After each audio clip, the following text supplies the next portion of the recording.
తెలియజేసేవి రెండు, will, would. తర్వాత advice and intent, దీనికి సంబంధించినవి రెండు, షల్, చివరిగా మోడల్ వర్బ్స్ అంటే క్యాన్, విల్, షుడ్ లాంటివి. ఇవి వాక్యానికి స్పెషల్ మీనింగ్స్ ఇస్తాయి. ఫర్ ఎగ్జాంపుల్, ఒకరి సామర్థ్యం, సలహా లేదా ఒక పని జరగొచ్చు. మీరు ట్రై చేయండి, ఆన్సర్స్ నేను డిస్క్రిప్షన్ లో ఇస్తాను. ఓకే, యామ్ అనేటటువంటి బీన్ కూడా అదే విధంగా V3 లేదా పాస్ట్ పార్టిసిపుల్ గా ఉన్నది. ఇవి ఏ ఇతర వెర్బ్ సహాయం లేకుండా ఒక వాక్యాన్ని పూర్తి చేయగలవు. ఉదాహరణకి సామర్థ్యము లేదా మర్యాద పూర్వక అభ్యర్థన తెలియజేయడానికి మనం కుడ్ ఉపయోగిస్తాం. వాక్యాలు కొన్నిసార్లు కొంచెం కష్టంగా అనిపిస్తాయి కదా. అసలు విషయం ఏంటంటే ఆ రహస్యం వేల కొద్ది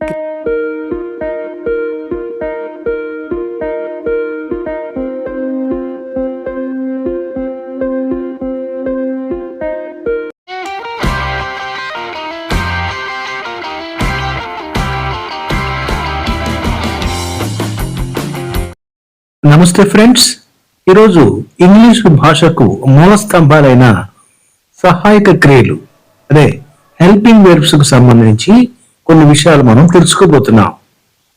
ఇంగ్లీషు భాషలో మెయిన్ వెర్బ్స్ అంటే పనిని తెలియజేసేవి వేల సంఖ్యలో ఉన్నాయి. ఇవి ఇన్ఫినిట్ అంటే అనంతం, కానీ వాటిని నడిపించే ఈ హెల్పింగ్ వెర్బ్స్ మాత్రం కేవలం 24 మాత్రమే. వీటిని ఆక్సిలరీ వెర్బ్స్ అని లేదా అనామలస్ ఫైనట్స్ అని కూడా అంటారు. ఫ్రెండ్స్, అసలు ఇంగ్లీష్ లో వెర్బ్ లేని వాక్యం ఉండదు. అది మెయిన్ వెర్బ్ కావచ్చు లేదా మెయిన్ వెర్బ్ గా వాడబడిన హెల్పింగ్ వెర్బ్ కావచ్చు. ఇప్పుడు ఆ యొక్క హెల్పింగ్ వెర్బ్స్ లిస్ట్ ని చూద్దాం, సరేనా? ఫ్రెండ్స్, ఈ సిగ్నిఫికెన్స్ సంగతి తర్వాత చూద్దాం. ఈ 24 హెల్పింగ్ వెర్బ్స్ 4 వర్గాలుగా విడగొట్టబడ్డాయి. ఒకటి బీ ఫార్మ్స్, ఇవి మొత్తం 8 ఉన్నాయి. ఓకే, అలాగే హ్యావ్ ఫార్మ్స్, ఇవి మొత్తం 3. తర్వాత డూ ఫార్మ్స్, ఇవి 3. చివరిగా మోడల్ వెర్బ్స్, ఇవి మొత్తం 10. టోటల్ గా 8 ప్లస్ 3 ప్లస్ 3 ప్లస్ 10 24. ఎంతవరకు క్లియర్? ఓకే, ముందుగా బీ ఫార్మ్స్ ఏమిటో చూద్దాం. ప్రజెంట్ టెన్స్ లో వాడబడేవి 3, ఈజ్, యామ్, ఆర్. ఓకే, అలాగే పాస్ట్ టెన్స్ లో వాడబడేవి కేవలం 2, వాజ్, వర్. సరేనా? అలాగే ఇతర సందర్భాలలో మనం వాడేటటువంటి బీ ఫార్మ్స్ మొత్తం 3 ఉన్నాయి. అవి బీ, బీయింగ్, బీయింగ్. ఓకే, వీటి యొక్క ప్రైమరీ యూజెస్ తర్వాత చూద్దాం. ఇప్పుడు హ్యావ్ ఫార్మ్స్ 3 అన్నాం కదా, అవేంటి? ప్రజెంట్ టెన్స్ లో వాడబడేవి 2, హ్యావ్, హ్యాజ్. అలాగే పాస్ట్ టెన్స్ లో వాడబడేది 1, హ్యాడ్. మరి ఈ యూసేజ్ రూల్స్ కూడా తర్వాత చూద్దాం. ఇప్పుడు డూ ఫార్మ్స్ సంగతి చూద్దాం. వీటిలో 2 ప్రెజెంట్ టెన్స్ కి వాడబడేవి డూ, డస్. అలాగే పాస్ట్ టెన్స్ కి వాడబడేది 1, డిడ్. వీటి యొక్క ప్రైమరీ యూజెస్ కూడా ఎప్పట్లానే తర్వాత చూద్దాం. ఫ్రెండ్స్, చివరగా మోడల్ వెర్బ్స్ 10. ఇవేంటి చూద్దాం. అబిలిటీ అండ్ రిక్వెస్ట్ తెలియజేసేవి 2, కెన్, కుడ్. అలాగే ఫ్యూచర్ అండ్ కండిషనల్స్ తెలియజేసేవి 2, విల్, వుడ్. తర్వాత అడ్వైజ్ అండ్ ఇంటెంట్, దీనికి సంబంధించినవి 2, షల్, షుడ్. తర్వాత పాసిబిలిటీ, ఇవి 2, మే, మైట్. చివరిగా ఆబ్లిగేషన్ తెలియజేసేవి 2, మస్ట్, ఆట్ టు. సహజంగా యూజ్ టు, నీడ్, డేర్ ఇవి కూడా ఉన్నాయి. వీటిని సెమీ మోడల్ వెర్బ్స్ అంటారు. వీటి గురించి మనం సందర్భం వచ్చినప్పుడు తెలుసుకుందాం. ఇవి కాకుండా సెమీ మోడల్ వెర్బ్స్ కాకుండా మిగిలినవన్నీ కూడా మనం చూస్తే 24. Okay friends, be forms 8, have forms 3, do forms 3, అలాగే మోడల్ వెర్బ్స్ వచ్చేసి 10, మొత్తం 24. ఫ్రెండ్స్, మనం ఎప్పుడైనా ఏ విషయం నేర్చుకోవాలన్నా ఓవరాల్ గా ముందు మనకు టోటల్ పిక్చర్ అర్థం కావాలి. అంతేగాని తుతు మంత్రం తుమ్మాకు మంత్రం నీకు నాకు జై అన్నట్లు ఏదో వీడియో చూసాము ఏదో వెళ్ళిపోయాము అన్నట్లు ఉండకూడదు. ఒక విషయం మనం నేర్చుకున్నాము అంటే దానిలో మ్యాక్సిమం మనం మాస్టరీ అయిపోవాలి, అంతేనా? ఓకే ఫ్రెండ్స్, ముందుగా ఈ 24 హెల్పింగ్ వెర్బ్స్ నేర్చుకోవటం వల్ల విద్యార్థులకు కలిగే ప్రయోజనాలు అంటే దీని యొక్క ప్రాముఖ్యత ఏంటి, దీని సిగ్నిఫికెన్స్ గురించి మనం ముందు తెలుసుకున్నట్లయితే ఇది grammar confidence, tenses and passive voice, questions and negatives, spoken English improvement. ఈ 4 నేపథ్యాల్లో మనకి ఈ యొక్క హెల్పింగ్ వెర్బ్స్ ఉపయోగపడతాయి. గ్రామర్ అండ్ కాన్ఫిడెన్స్ అంటే ఇంగ్లీష్ వాక్యం సరైనదా కాదా అని నిర్ధారించే శక్తి ఇవి నేర్చుకోవటం వల్ల మనకు వస్తుంది. తప్పులు లేకుండా అప్పుడు మనం మాట్లాడగలుగుతాం. అలాగే టెన్సెస్ కాలాలు మనకి దీనివల్లే తెలుస్తాయి. ఒక పని ఎప్పుడు జరిగింది, గతంలో జరిగిందా, భవిష్యత్తులో జరుగుతుందా, ఇలాంటి విషయాలు మనకి తెలుసుకోవాలంటే ఈ యొక్క 24 హెల్పింగ్ వెర్బ్స్ యొక్క సహాయం మనకు కావాలి. అలాగే ప్యాసివ్ వాయిస్ అంటే కర్మ ప్రధానంగా మాట్లాడటానికి ఇవి నిజంగా ప్రాణం అంటూ అన్నమాట. అలాగే క్వశ్చన్స్ అండ్ నెగటివ్స్ ప్రశ్న అడగాలన్నా కాదు అని చెప్పాలన్నా ఈ హెల్పింగ్ వెర్బ్స్ లేనిదే అది సాధ్యం కాదు. చివరిగా స్పోకెన్ ఇంగ్లీష్ ఇంప్రూవ్మెంట్, వీటిని మనం సరిగ్గా వాడితే ఇంగ్లీషు ప్రవాహం లాగా ఫ్లూయెన్సీ మనకు బాగా వస్తుంది అనమాట. సరేనా?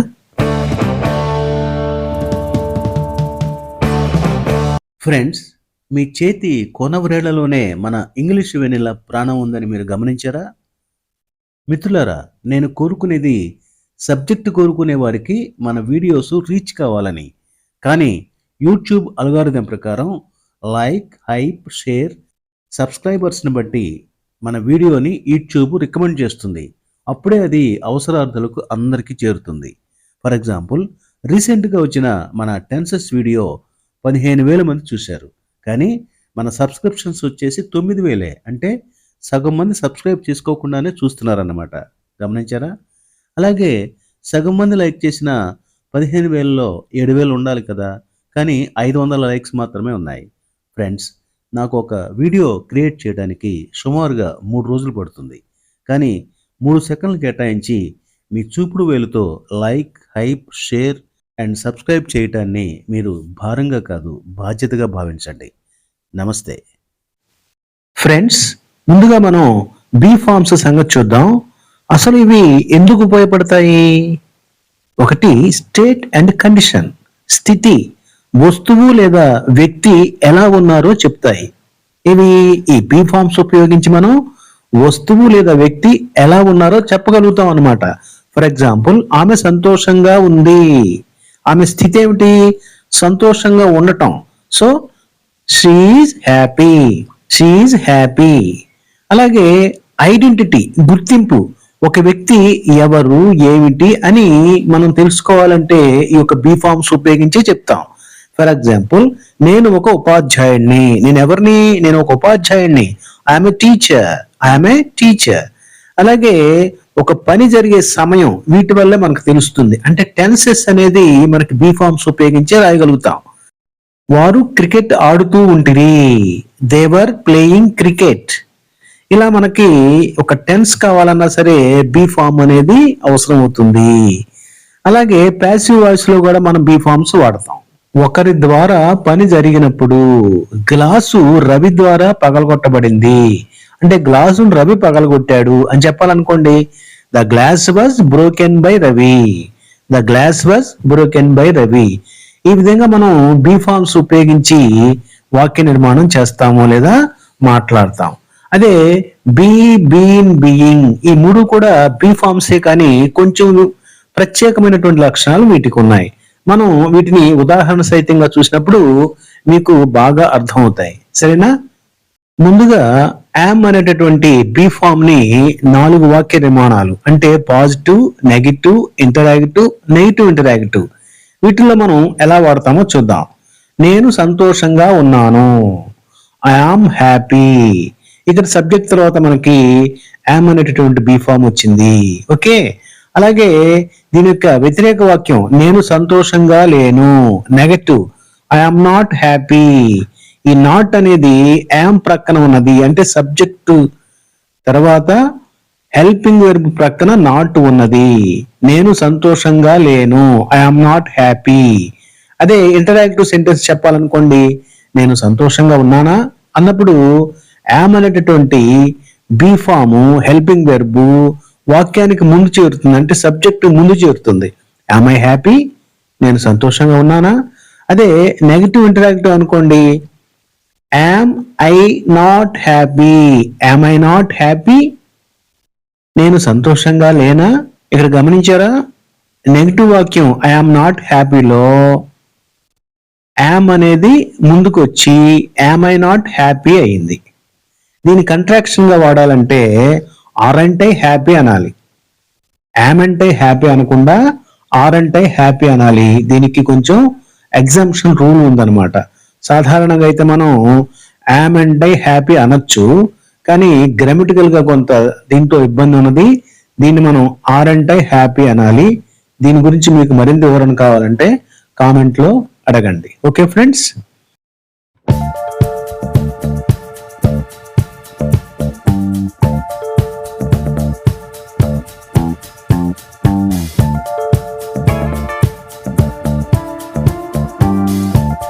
ఇప్పుడు మీరు క్రింది వాటిని మీరు ట్రై చేయండి. ఆన్సర్స్ నేను డిస్క్రిప్షన్ లో ఇస్తాను. ఓకే. యామ్ అనేటటువంటి బీ ఫామ్ తీసుకుని నేను తింటున్నాను అనే దాన్ని పాజిటివ్ గా రాయండి. నేను తింటున్నాను, ఐ ఆమ్ ఈటింగ్. దీన్ని మీరు నెగిటివ్, నేను తినటం లేదు. ఇంటరాక్టివ్, నేను తింటున్నానా. నెగిటివ్ ఇంటరాక్టివ్, నేను తినటం లేదా. దీనికి మీరు ఇంగ్లీష్ వాక్య నిర్మాణం చేసి ఆన్సర్స్ తెలియకపోతే గనక డిస్క్రిప్షన్ లో చూసి వాటిని సెర్చ్ చేసుకోండి. సరేనా. ఇప్పుడు ఈజ్ చూద్దాం. ఇప్పుడు ఈజ్ అనేటటువంటి బీ ఫామ్ సంగతి చూద్దాం. పాజిటివ్ సెంటెన్స్ వచ్చేసి ఆమె టీచర్, ఆమె ఒక ఉపాధ్యాయురాలై ఉన్నది. She is a teacher. ఆమె టీచర్ కాదు, ఇది negative. She is not a teacher. ఆమె టీచరా, ఆమె ఉపాధ్యాయురాలా. Interactive, is she a teacher, is she a teacher. అదే నెగిటివ్ ఇంటరాక్టివ్ వచ్చేసి ఆమె టీచర్ కాదా, is she not a teacher. అదే స్పోకెన్ లో షార్ట్ ఫామ్ లో isn't she a teacher, isn't she a teacher అని కూడా అనొచ్చు అనమాట. ఓకే. ఈ క్రింది వాటిని మీరు ట్రై చేయండి. అలాగే ఆన్సర్స్ కోసం డిస్క్రిప్షన్ చూడండి. అతను పరిగెత్తుతున్నాడు, హీ ఈజ్ రన్నింగ్. ఇది పాజిటివ్, దానికి మీరు నెగిటివ్ ఇంటరాక్టివ్ రాయండి. సరేనా.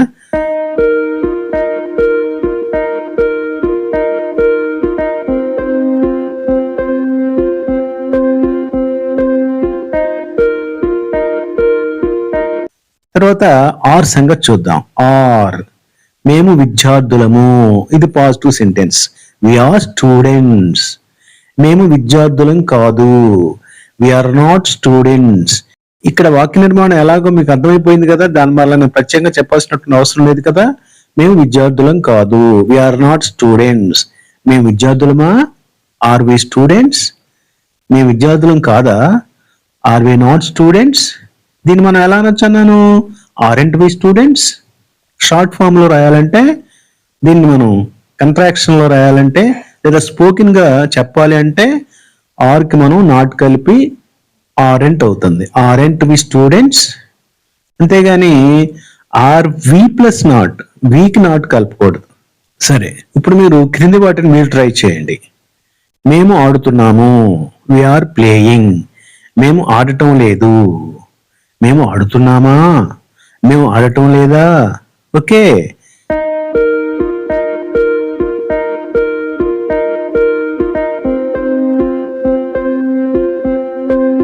అలాగే వాజ్ సంగతి చూద్దాం. అతను అలసిపోయాడు, హీ వాజ్ టైర్డ్. ఇది పాజిటివ్. అతను అలసిపోలేదు, హీ వాజ్ నాట్ టైర్డ్. అతను అలసిపోయాడా, వాజ్ హీ టైర్డ్. అతను అలసిపోలేదా, వాజ్ హీ నాట్ టైర్డ్, లేదా వాజంట్ హీ టైర్డ్. ఓకే. ఈ క్రింది వాటిని మీరు ప్రాక్టీస్ చేయండి. నేను నిద్రపోతున్నాను, ఐ వాజ్ స్లీపింగ్. నేను నిద్రపోవటం లేదు, నేను నిద్రపోతున్నానా, నేను నిద్రపోవటం లేదా. ఓకే.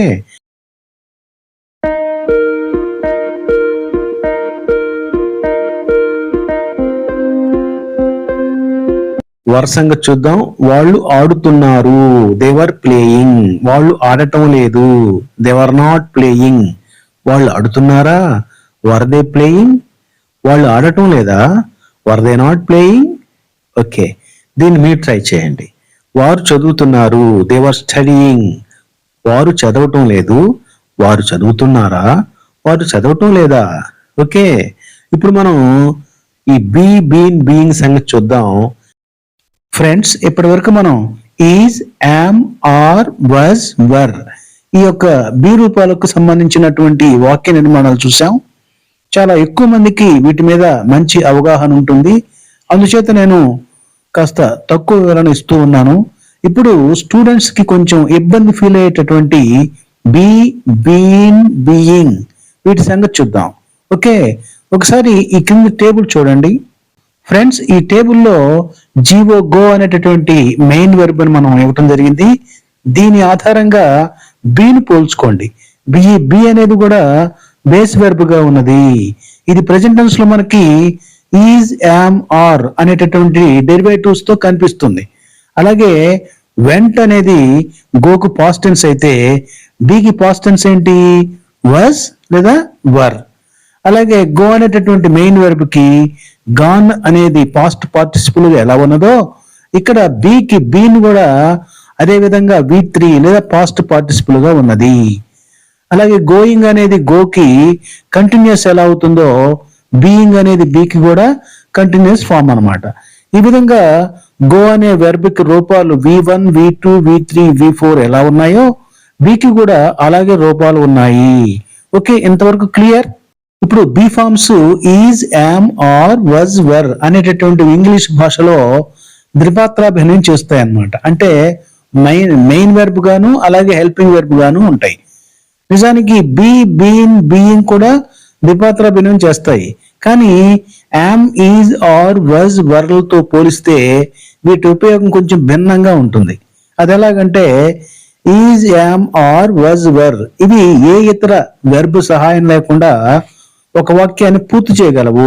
ఉదాహరణకి ఐఎమ్ ఏ బాయ్, దీనిలో యామ్ అనేది మెయిన్ వెర్బ్ గా వచ్చింది, ఇంకా ఎలాంటి హెల్పింగ్ వెర్బ్ లేవు. అదే బీన్ మరియు బీయింగ్ ఎప్పుడు కూడా ఒంటరిగా వాక్యాన్ని పూర్తి చేయలేవు. వాటి తోడుగా మరొక helping verb is, am, are, have, has వీటిలో ఏదో ఒకటి ఖచ్చితంగా ఉండాలన్నమాట. For example, is being happy, అతను సంతోషంగా ఉన్నాడు. ప్రజెంట్ ఇప్పుడు అతను సంతోషంగా ఉన్నాడు. ఇది టెంపరరీ బిహేవియర్ లో మనం బీయింగ్ వాడతాము. అంతేగాని ఇక్కడ హీ బీయింగ్ హ్యాపీ అనేది రాంగ్ అన్నమాట. అంటే ఈ బీన్, బీయింగ్ అనేవి ఎప్పుడు కూడా ఒంటరిగా రావు, కానీ ఇవి కూడా ఒకసారి మెయిన్ వెర్బ్ గాను ఒకసారి హెల్పింగ్ వెర్బ్ గాను యాక్ట్ చేస్తవి, ప్రవర్తిస్తవి, పనిచేస్తవి. ఓకే ఫ్రెండ్స్, మనం బి ఫార్మ్స్ రెండు విధాలుగా అంటే ఒకసారి హెల్పింగ్ వెర్బ్ గాను మరోసారి మెయిన్ వెర్బ్ గాను వర్క్ చేస్తే చెప్పాం కదా. మీరు ఉదాహరణ సహితంగా వీటిని గమనించినట్లయితే మీకు సబ్జెక్ట్ ఇంకా మంచిగా అర్థమవుతుంది. అంటే మనకు ఉన్నటువంటి బి ఫార్మ్స్ అన్ని కూడా ఏ విధంగా హెల్పింగ్ వెర్బ్ గా పనిచేస్తుందో అదే ఏ విధంగా మెయిన్ వెర్బ్ గా పనిచేస్తుందో ఇప్పుడు ఉదాహరణతో సహా మనం చూద్దాం. ముందు యామ్ సంగతి చూద్దాం. ఇది హెల్పింగ్ వెర్బ్ గా ఎలా పనిచేస్తుంది. I am reading a book, నేను ఒక పుస్తకం చదువుతున్నాను. ఇది ప్రజెంట్ కంటిన్యూస్ అన్నమాట. అంటే ఇక్కడ బి అనేది మెయిన్ వెర్బ్ గా కాకుండా హెల్పింగ్ వెర్బ్ గా వచ్చింది. మెయిన్ వెర్బ్ ఏంటి, రీడింగ్. అంటే ఇక్కడ టెన్స్ కి ఇది సహాయపడుతోంది. సో ఇక్కడ హెల్పింగ్ వెర్బ్ గా వచ్చినప్పుడు యామ్ మనం ఎలా రాసాము, I am reading a book. అదే మెయిన్ వెర్బ్ గా వచ్చింది అనుకోండి, ఐ ఆమ్ హ్యాపీ, నేను సంతోషంగా ఉన్నాను. ఇది స్థితిని తెలియజేస్తోంది. ఇక్కడ యామ్ అనేటటువంటిది ఒక్కటే verb, there is no any main verb. ఇక్కడ యామ్ అనేదే మెయిన్ వెర్బ్ గా వచ్చింది. ఓకే ఫ్రెండ్స్ గమనించండి, నేను గ్రామర్ రూల్స్ చెప్పడం లేదు, అవన్నీ కూడా మీకు తెలుసు. ఒకవేళ మీకు డౌట్ ఉంటే కామెంట్ లో తెలియజేయండి. ఎందుకంటే ఇది చాలా పెద్ద చాప్టర్, వీడియో లెంగ్త్ చాలా బాగా పెరిగిపోతుంది అనమాట. సో ఫ్రెండ్స్, నేను కొంచెం తక్కువగా మీకు వివరణ ఇస్తూ ఉంటాను. దయచేసి మీకు డౌట్ వస్తే మాత్రం తప్పకుండా కామెంట్ లో తెలియజేయండి. అలాగే ఈ సంగతి చూద్దాం. ఈజ్ అనేది హెల్పింగ్ వెర్బ్ ఉన్నప్పుడు she is singing a song, ఆమె ఒక పాట పాడుతుంది. ఇది ప్రజెంట్ కంటిన్యూస్. అదే మెయిన్ వెర్బ్ గా వచ్చినప్పుడు is, she is a doctor. ఇక్కడ ఐడెంటిటీని తెలియజేస్తుంది. ఆమె ఒక డాక్టర్ అయి ఉన్నది, ఆమె ఒక డాక్టరు. ఓకే, అలాగే ఆర్ సంగతి చూద్దాం. ఆర్ అనేది హెల్పింగ్ వెర్బ్ గా గమనిస్తే దే ఆర్ ప్లేయింగ్ ఫుట్బాల్, వాళ్ళు ఫుట్బాల్ ఆడుతూ ఉన్నారు. ఇది ప్రెసెంట్ కంటిన్యూస్. అలాగే మెయిన్ వెర్బ్ గా దే ఆర్ ఫ్రెండ్స్, ఇది రిలేషన్ చూపిస్తోంది. వాళ్ళు స్నేహితులు, వారు స్నేహితులై ఉన్నారు. సో ఇక్కడ దే ఆర్ ఫ్రెండ్స్ అంటే ఆర్ అనేది ఇక్కడ మెయిన్ వెర్బ్ గా వచ్చింది.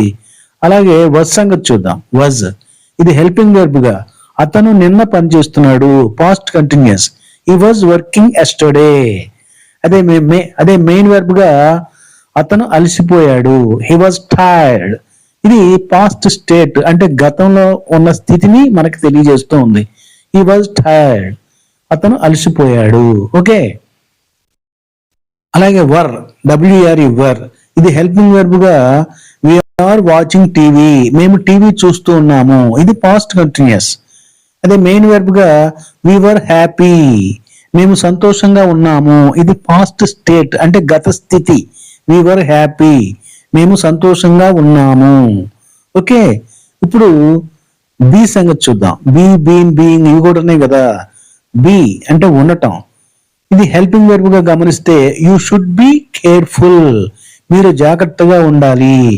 ఇక్కడ షుడ్ అనేటటువంటి మోడల్ తో కలిసి బి అనేటటువంటి వెర్బ్ హెల్పింగ్ వెర్బ్ గా వచ్చింది. You should be careful.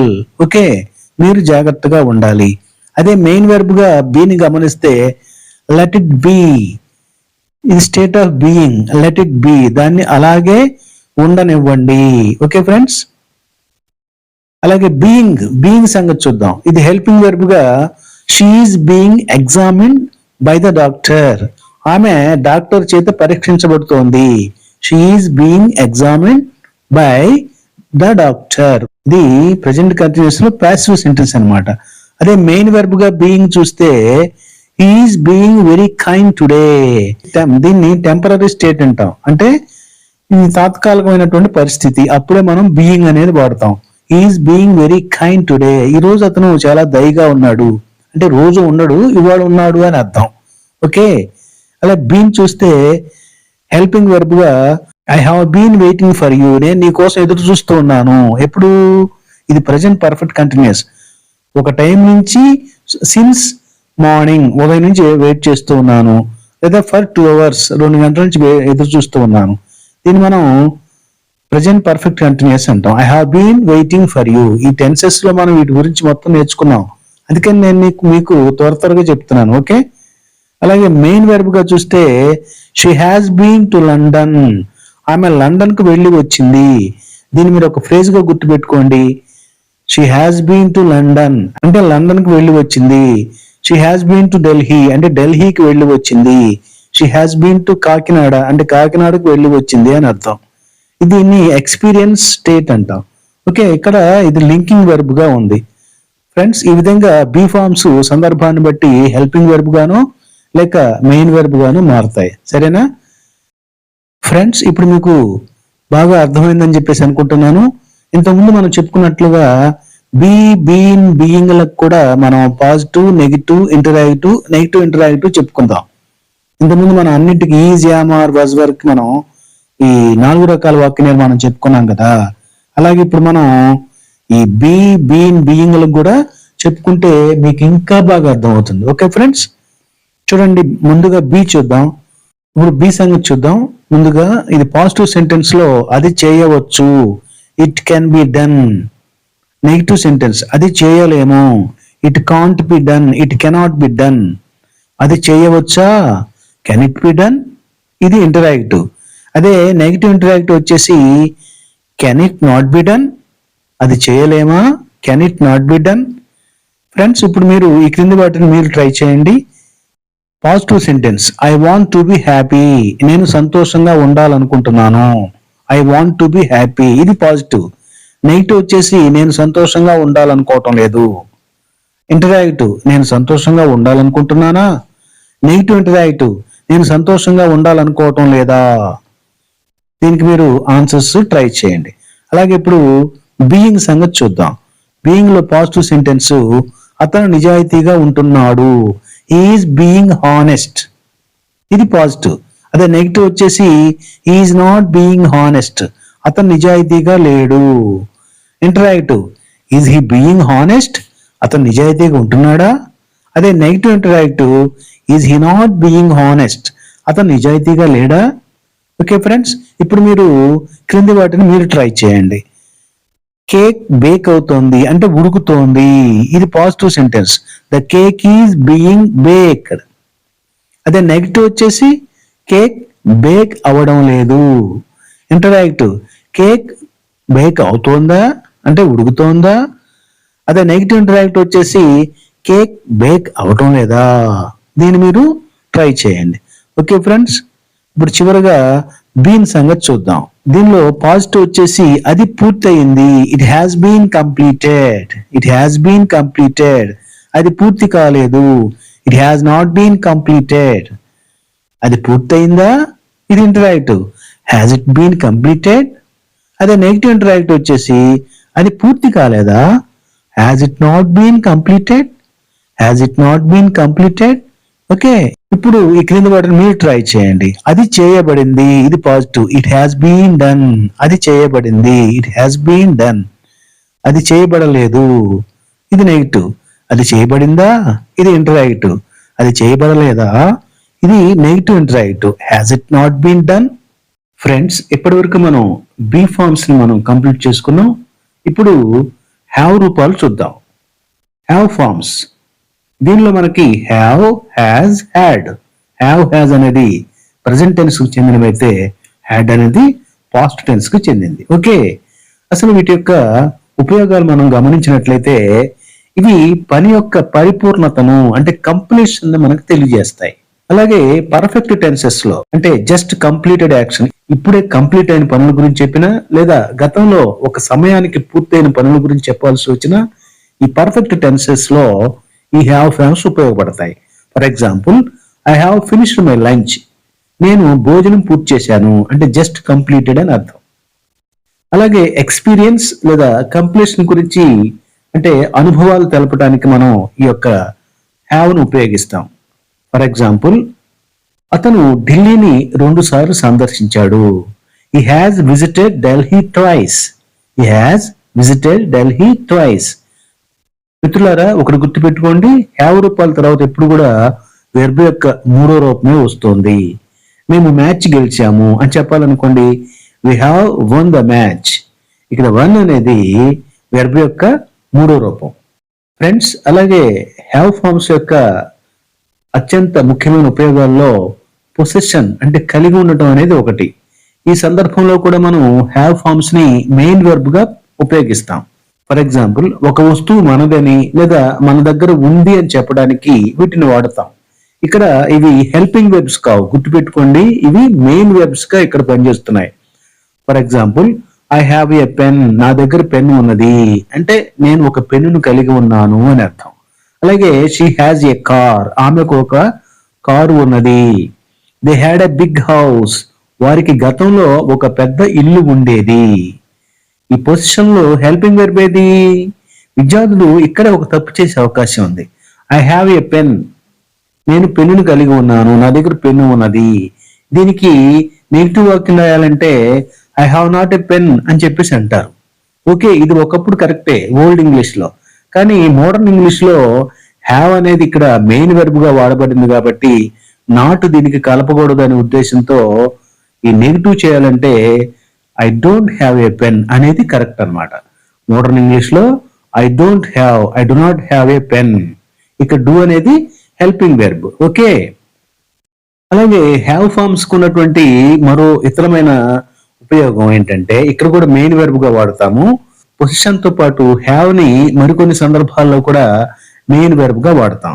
అలాగే ఈటింగ్ లేదా డ్రింకింగ్ విషయంగా ఐ ఆమ్ హ్యావింగ్ లంచ్. నేను భోజనం చేస్తున్నాను. ఇక్కడ హ్యావింగ్ అంటే ఈటింగ్ అని అర్థం. ఇక్కడ ఈటింగ్ అనే దానికి ప్రత్యామ్నాయంగా హ్యావింగ్ వాడతాం అనమాట. I am having lunch. నేను భోజనం చేస్తున్నాను, మధ్యాహ్న భోజనం చేస్తున్నాను, లంచ్ చేస్తున్నాను అని అర్థం.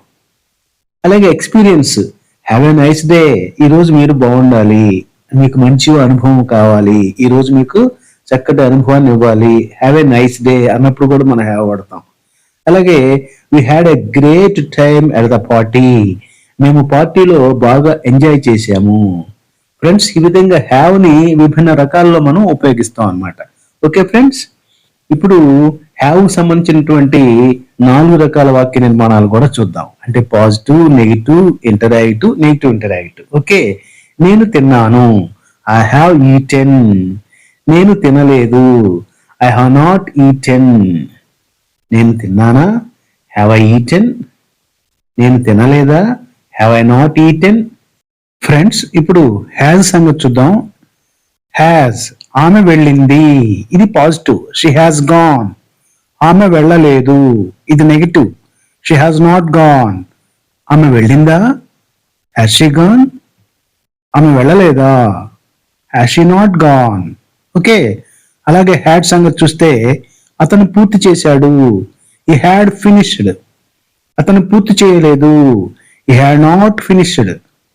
అతను పూర్తి చేశాడా, హ్యాడ్ హీ ఫినిష్డ్. అతను పూర్తి చేయలేదా, had he not finished. Okay friends, ఇప్పుడు వరకు మనం బి ఫార్మ్స్ చూసాం, అలాగే హ్యావ్ ఫార్మ్స్ కూడా చూసాం. ఇప్పుడు డూ ఫార్మ్స్. డూ ఫార్మ్స్ లో ఏమున్నాయి, do, does, did. Do does అనేది ప్రెజెంట్ టెన్స్ కు చెందితే డిడ్ అనేది పాస్ట్ టెన్స్ కు చెందింది. ఇవి దేనికి ఉపయోగపడతాయి, క్వశ్చన్ ఫార్మేషన్, ప్రశ్నలు అడగటానికి. నీకు కాఫీ ఇష్టమేనా, డూ యు లైక్ కాఫీ. అలాగే వ్యతిరేకార్థకంలో కూడా ఈ యొక్క డూ ఫార్మ్స్ ఉపయోగిస్తాం. నెగిటివ్ సెంటెన్సెస్ లో కూడా ఆమెకు నిజం తెలియదు, she does not know the truth. లేదా she doesn't know the truth, ఆమెకు నిజం తెలియదు. అలాగే ఒక విషయాన్ని నొక్కి చెప్పాలనుకోండి, ఎంఫసిస్ గా, అప్పుడు మనం ఈ యొక్క డూ ఫార్మ్స్ వాడతాం. I do love my country, నేను నా దేశాన్ని ఖచ్చితంగా ప్రేమిస్తాను. ఐ లవ్ మై కంట్రీ అన్నా ఓకే, కానీ I do love my country అంటే దాన్ని బలంగా చెప్పటం అన్నమాట. ఓకే ఫ్రెండ్స్, ఇప్పుడు ఈ యొక్క డూ ఫార్మ్స్ 4 వాక్య నిర్మాణాలు ఎలా ఉంటుందో కూడా చూద్దాం. ఓకే, ఫస్ట్ డూ చూద్దాం. నాకు అది ఇష్టము, positive sentence. I do like it. I like it అనొచ్చు, కానీ ఐ డూ లైక్ ఇట్ అంటే నాకు అది మరింత ఇష్టము అని చెప్పటం అనమాట. నెగిటివ్, అది నాకు ఇష్టము కాదు. I don't like it. నాకు అది ఇష్టమా, డూ ఐ లైక్ ఇట్. నాకు అది ఇష్టం లేదా, do I not like it. Okay friends, do I not like it బదులుగా మనం ఏమనొచ్చు, డోంట్ ఐ లైక్ ఇట్ అని కూడా అనొచ్చు. ఇప్పుడు డస్ సంగతి చూద్దాం. ఆమె హార్డ్ వర్క్ చేస్తుంది, షీ డస్ వర్క్ హార్డ్. ఆమె హార్డ్ వర్క్ చేయదు, she does not work hard. ఆమె హార్డ్ వర్క్ చేస్తుందా, డస్ షీ వర్క్ హార్డ్. ఆమె హార్డ్ వర్క్ చేయదా, does she not work hard. Okay, ఇప్పుడు డిడ్ సంగతి చూద్దాం. అతను పూర్తి చేశాడు, ఏదైనా ఒక పని అతను పూర్తి చేశాడు, హీ డిడ్ ఫినిష్. అతను పూర్తి చేయలేదు, హీ డిడ్ నాట్ ఫినిష్. అతను పూర్తి చేశాడా, డిడ్ హీ ఫినిష్. అతను పూర్తి చేయలేదా, did he not finish, didn't he finish. Okay friends, ఇప్పటివరకు మనం be forms, have forms, do forms కూడా చూసేసాం. చివరికి మిగిలింది మోడల్ వర్బ్స్ అన్నమాట. ఓకే ఫ్రెండ్స్, ఇప్పుడు మనం అత్యంత ముఖ్యమైనటువంటి మోడల్ వెర్బ్స్ గురించి చూద్దాం. ఫ్రెండ్స్, వీటి గురించినటువంటి ఇన్ఫర్మేషన్ ఒక్కొక్క గ్రామర్ పుస్తకంలో ఒక్కో విధంగా ఉన్నట్లుగా ఉంటుంది. దయచేసి మీరు కన్ఫ్యూజ్ కావద్దు. అందరూ చెప్పేది ఒక్కటే, కానీ చెప్పే విధానంలో తేడా వల్ల మీకు అలా అనిపిస్తూ ఉండవచ్చు. మీరు దేన్నో ఒకదాన్ని ఫాలో అయ్యి మాట్లాడటం ప్రారంభించండి. ఓకే ఫ్రెండ్స్, ఈ మోడల్ వెర్బ్స్ నే మనం మోడల్ ఆక్సిలరీస్ అని కూడా అంటాం. ఇవి సామర్థ్యాన్ని లేదా అనుమతిని మనకి తెలియజేస్తాయి అనేది ఓవరాల్ మీనింగ్. అంటే ఒక పని యొక్క స్వభావాన్ని, అంటే మొడాలిటీని ఇవి తెలుపుతాయి అన్నమాట. అంటే సామర్థ్యం, కోరిక, అనుమతి, బాధ్యత వంటివి ఇవన్నీ కూడా మనకి మోడల్ వెర్బ్స్ మనకి తెలియజేస్తాయి.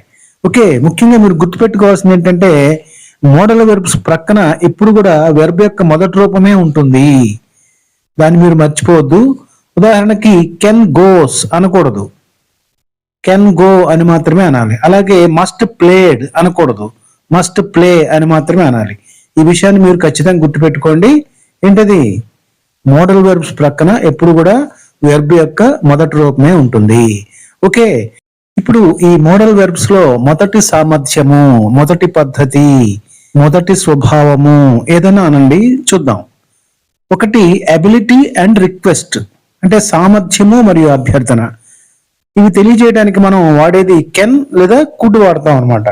ఫర్ ఎగ్జాంపుల్, నేను ఈదగలను, ఇది సామర్థ్యాన్ని తెలుపుతుంది, ప్రస్తుతం చేయగల సామర్థ్యము. ఐ కెన్ స్విమ్, నేను ఈదగలను. అలాగే గతంలోని సామర్థ్యము లేదా మర్యాదపూర్వక అభ్యర్థన తెలియజేయడానికి మనం కుడ్ ఉపయోగిస్తాం. Could you please help me, దయచేసి నాకు సహాయం చేస్తారా? When I was young I could run fast, నేను చిన్నవాడిగా ఉన్నప్పుడు వేగంగా పరిగెత్తగలిగేవాడిని.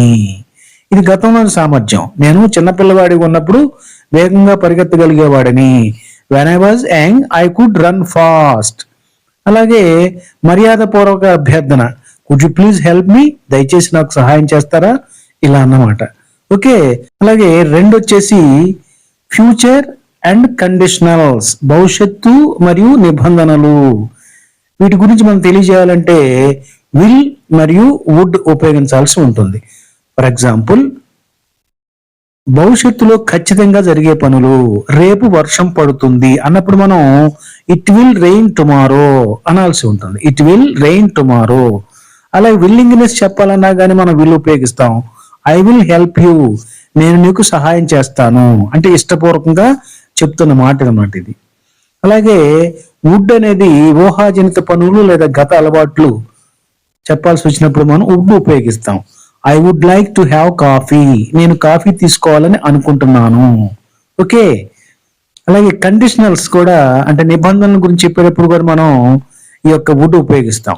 If I had money I would buy a car, నా దగ్గర డబ్బు ఉంటే నేను కారు కొంటాను. ఇది కండిషన్ అనమాట.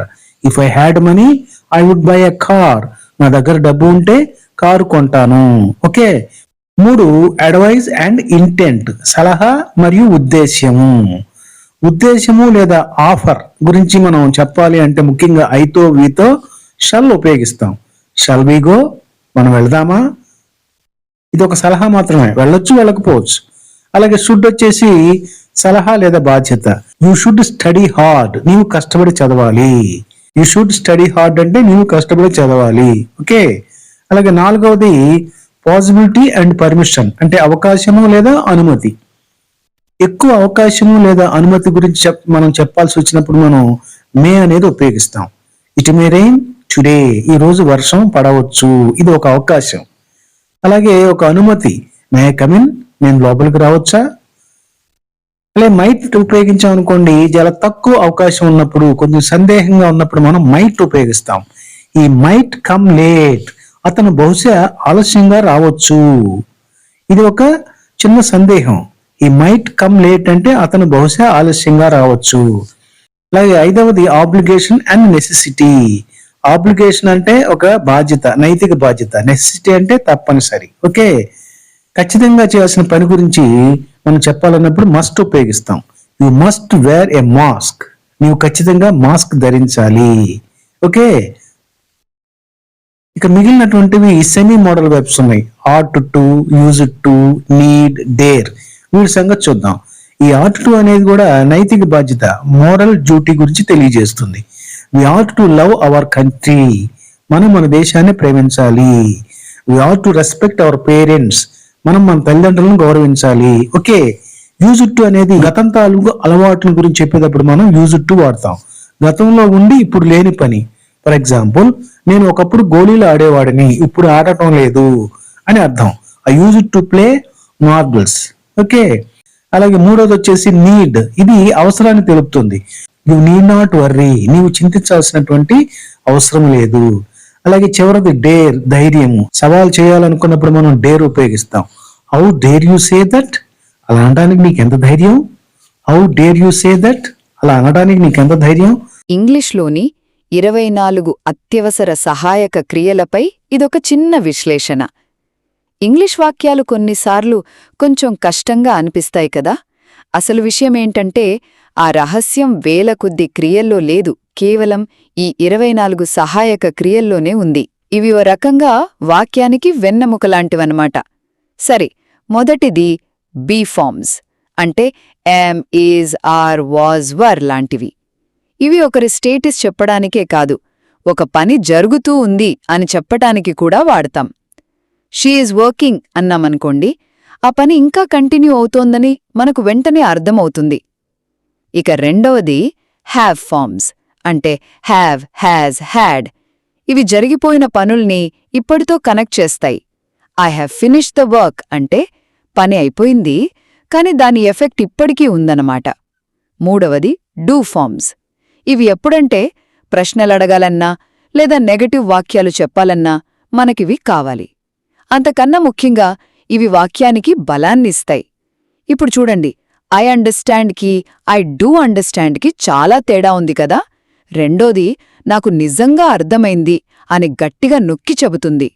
ఇక చివరిగా మోడల్ వర్బ్స్, అంటే క్యాన్, విల్, షుడ్ లాంటివి. ఇవి వాక్యానికి స్పెషల్ మీనింగ్స్ ఇస్తాయి. ఫర్ ఎగ్జాంపుల్, ఒకరి సామర్థ్యం, సలహా లేదా ఒక పని జరగొచ్చు అని చెప్పటానికి వీటిని వాడతాం. ఇట్ మైట్ రెయిన్ అంటే వర్షం పడొచ్చు, అంతే, గ్యారంటీ లేదన్నమాట.